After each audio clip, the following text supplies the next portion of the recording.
Chemistry में ये जो टर्म हाइब्रिडाइजेशन है, इसका कॉन्सेप्ट दिया था लिनियस पाउलिंग ने 1927 में। तो this concept first time given by sir Linnaeus Pauling.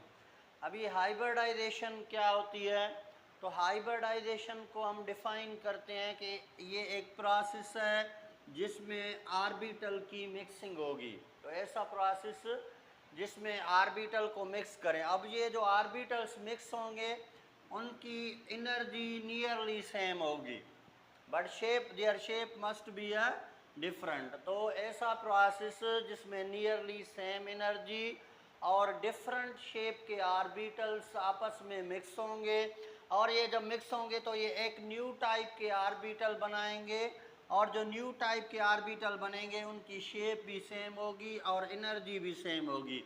तो इस प्रोसेस को हम क्या बोलेंगे, हाइब्रिडाइजेशन। तो हाइब्रिडाइजेशन एक कॉन्सेप्ट है। तो अभी हम इसको यूं भी इंट्रोड्यूस करें कि why hybridisation introduce in the chemistry. Chemistry के अंदर हाइब्रिडाइजेशन को क्यों इंट्रोड्यूस कर दिया गया। तो देखें यहाँ पे हमारे पास 3 एलिमेंट हैं, जैसे कार्बन, बोरान एंड बेरिलियम। अगर आप कार्बन की इलेक्ट्रॉनिक कॉन्फ़िगरेशन को देखेंगे तो कार्बन का एटॉमिक नंबर 6 है, 1s2 2s2 2px1 and 2py1।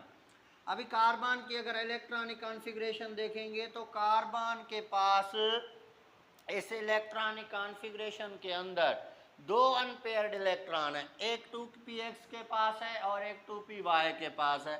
किसी भी एटम के पास जितने अनपेयर्ड इलेक्ट्रॉन होते हैं वो उस एटम की वैलेंसी होती है, और ये बॉन्ड भी उतना बनाएगा। तो अगर कार्बन के पास 2 अनपेयर्ड इलेक्ट्रॉन है तो कार्बन की वैलेंसी 2 होनी चाहिए, and it must be A divalent. लेकिन हमने ये देखा कि कार्बन टेट्रावेलेंट है, 2 अनपेयर्ड होने के बावजूद भी ये वैलेंसी 4 की शो करती है। 4 वैलेंसी मतलब टेट्रावेलेंसी को शो करता है।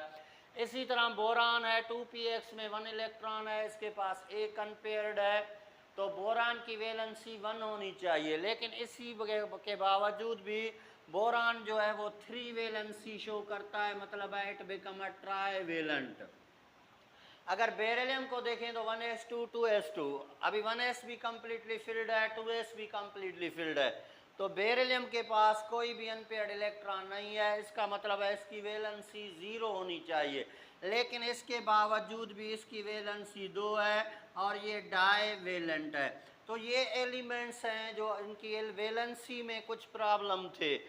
तो कार्बन 2 अनपेयर्ड डाईवेलेंट के बजाय टेट्रावेलेंट क्यों है, बोरान मोनोवेलेंट के बजाय ट्राईवेलेंट क्या है, क्यों है। तो इस चीज़ को एक्सप्लेन करने के लिए सबसे पहले लिनियस पाउलिंग ने एक कॉन्सेप्ट दिया।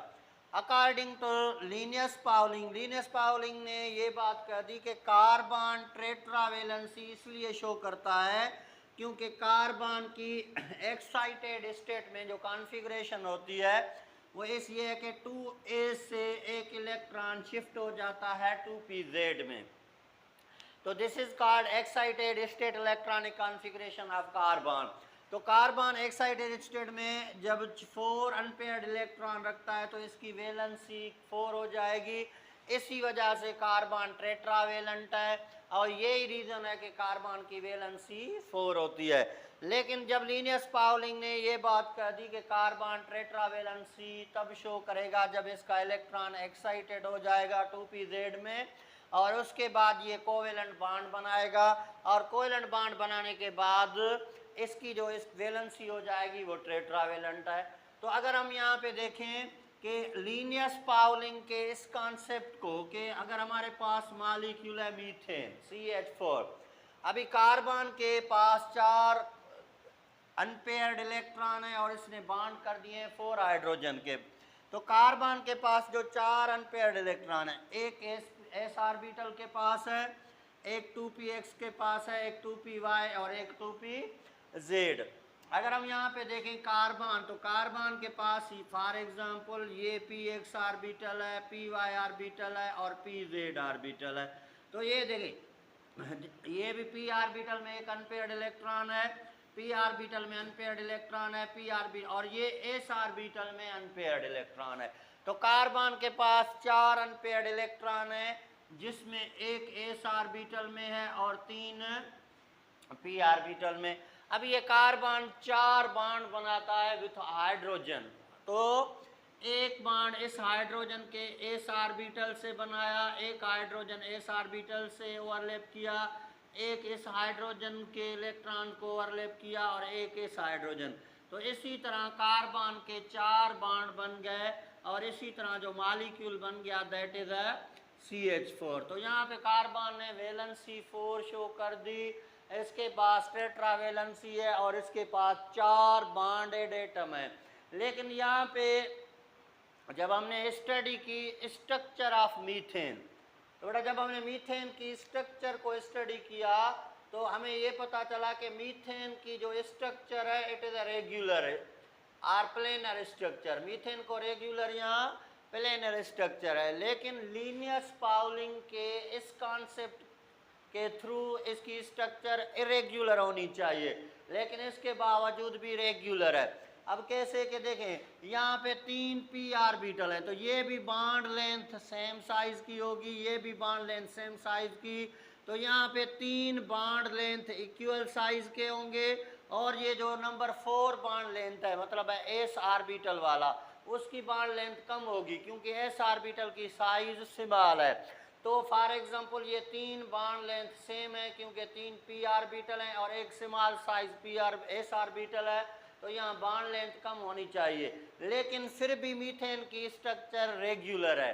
तो साइंटिस्टों ने सर लीनियस पाउलिंग से ये क्वेश्चन किया कि सर वह मीथेन है रेगुलर स्ट्रक्चर, अल्दो ए p ऑर्बिटल की साइज डिफरेंट है, s ऑर्बिटल की साइज डिफरेंट है, जिसकी वजह से 4 ही बॉन्ड जो है वो इक्वल लेंथ के नहीं होंगे, और जब नहीं होंगे तो इसकी स्ट्रक्चर इरेग्युलर होनी चाहिए, उसके बावजूद भी रेगुलर क्यों है। तो इस चीज़ को फर्दर समझाने के लिए कि वह मीथेन है वह regular structure, although s and p orbital है वह different size different bond length. तो इसको समझाने के लिए बेटा सर ने एक न्यू कॉन्सेप्ट दिया केमिस्ट्री के अंदर, that is known as hybridisation.